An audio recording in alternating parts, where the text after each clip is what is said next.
More than 300,000 hectares have been burned across Victoria, as we mentioned, and Georgie Dickerson has been to see the damage caused in the town of Ruffy.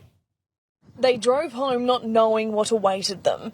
Where their house once stood was a blackened ruin, fires wiping out everything they owned. For me, the numbness is starting to wear off and I'm starting to feel, and I actually prefer the numbness. It's all starting to be very overwhelming. Anne and Jamie, volunteer firefighters themselves, but even they could not stay to defend this blaze that swept through Ruffy. Their home, one of the many impacted in the out-of-control Longwood blaze.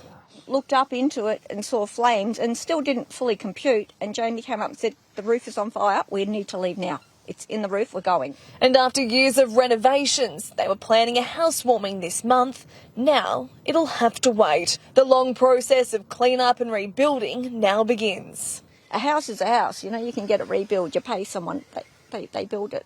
But everything that we've put into the ground here with all of our animals and our garden and our little retreat from the world, leaving that was hard. This is the reality for so many residents impacted by the out-of-control fires in central Victoria.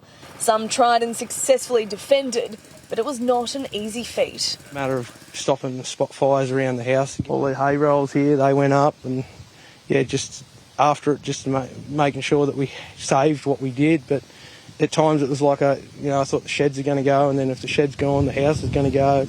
But we just, non-stop at it until we got it. While the fire for this area in Ruffy is over, the clean-up and rebuilding process is only just beginning. Charred remains at every corner of town. They are crumbled buildings that once stood tall.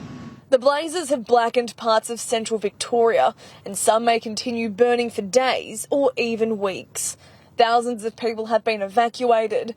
Hundreds of emergency crews are still battling the blazes, and it's not over yet. There continues to be 10 major fire fronts burning across Victoria, but they're not the only fires that are in the landscape across the state. There's another 20 fires in local communities that need to be closely monitored. A state of disaster has been declared for 18 local government areas impacted by the fires.